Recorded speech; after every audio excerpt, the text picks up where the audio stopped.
आज हम बनाते हैं समीकरण हल कैसे करें। तो देखिए यहाँ दिया हुआ है समीकरण 3x माइनस 5 बराबर 7।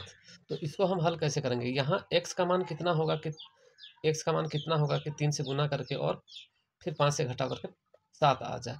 तो इसको सबसे पहले हम हल करने के लिए हम लोग करेंगे क्या कि जो चर संख्या है एक सेट करेंगे और अचर संख्या जो सिर्फ संख्या है उसको हम अलग करेंगे। तो यहाँ देखिए यहाँ जो है हम लोग करते क्या है कि 3x लिख करके हम बराबर करते हैं और ये -5 को हम इस तरफ करते हैं।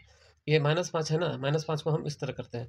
तो यहाँ -5 उस तरफ चला जाएगा बराबर के, तो हो जाएगा +5। तो यहाँ 7 और ये चला गया उधर, तो +5 चला गया।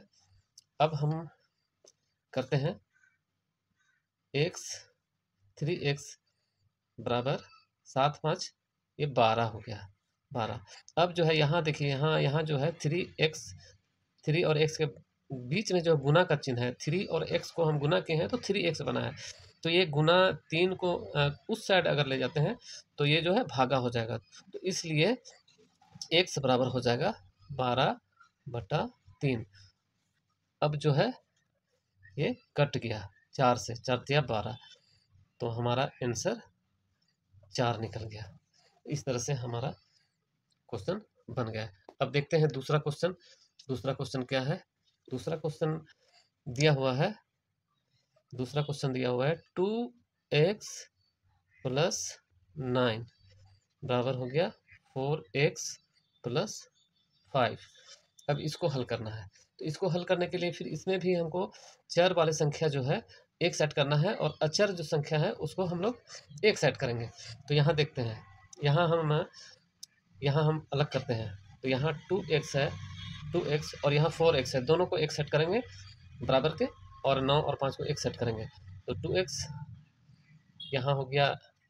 अब ये वाला 4x को हम इस तरफ लाते हैं तो यहाँ प्लस का चिन्ह है, प्लस का चिन्ह है बराबर के इस साइड आ जाएगा तो माइनस का चिन्ह हो जाएगा। तो यहाँ माइनस का चिन्ह हम दे दिए और यहाँ 4x हम लिख दिए और बराबर यहाँ 5 है, 4x चला गया तो 5x है। और फिर यहाँ 9 +9 है, +9 को इस साइड हम करेंगे तो यहाँ हो जाएगा -9, -9 हो गया। अब जो है इसको हम लोग घटाते हैं। 2 में 4 नहीं घटेगा, 4 में 2 घटेगा। तो 4 में 2 घटेगा तो हम लोग जो है 4 में 2 घटाते हैं तो ये 2x हो जाता है। और चूंकि ये बड़ा से हम घटाए हैं, बड़ा इससे घटाए हैं, ये बड़ा वाला संख्या का चिन्ह जो है माइनस है। और फिर यहाँ भी 5 में 9 नहीं घटेगा, 9 में 5 घटेगा।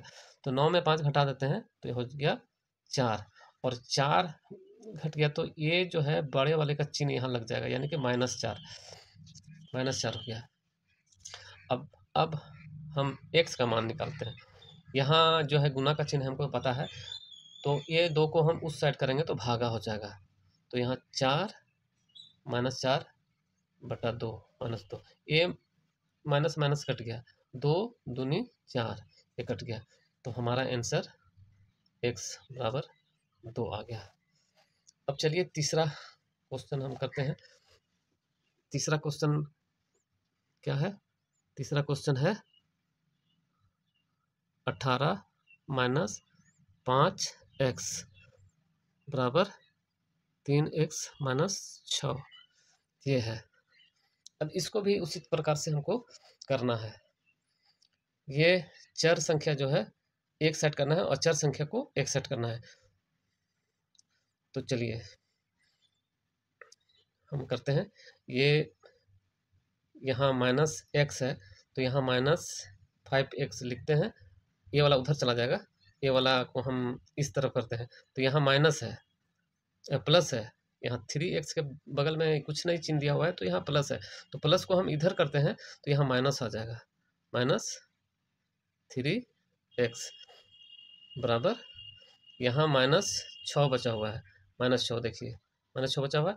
तो ये वाला जो है ये 18 के बगल में कोई चिन्ह नहीं है तो प्लस है, प्लस को हम उस साइड लाते हैं तो यहाँ हो जाएगा -18 हो गया। अब जो है इसको हम लोग जोड़ते हैं। देखिए यहाँ जो है माइनस माइनस है, यानी कि 5 रुपया उधार है और 3 रुपया उधार है, तो इसको उधार उधार को तो हम लोग जोड़ देते हैं, 5 3 8, तो यहाँ 5 3 8 एक्स हो गया और ये उधार का चिन्ह लगा देते हैं। ठीक है, अब यहाँ पर भी वही बात है, यहाँ माइनस है, यहाँ भी माइनस है, -6 है, -18, तो इन दोनों को जोड़ देते हैं, तो हो जाएगा, यहाँ पर हो जाएगा 18 में 6 गया, हो जाएगा 24, और यहाँ माइनस का चिन्ह लगाते हैं।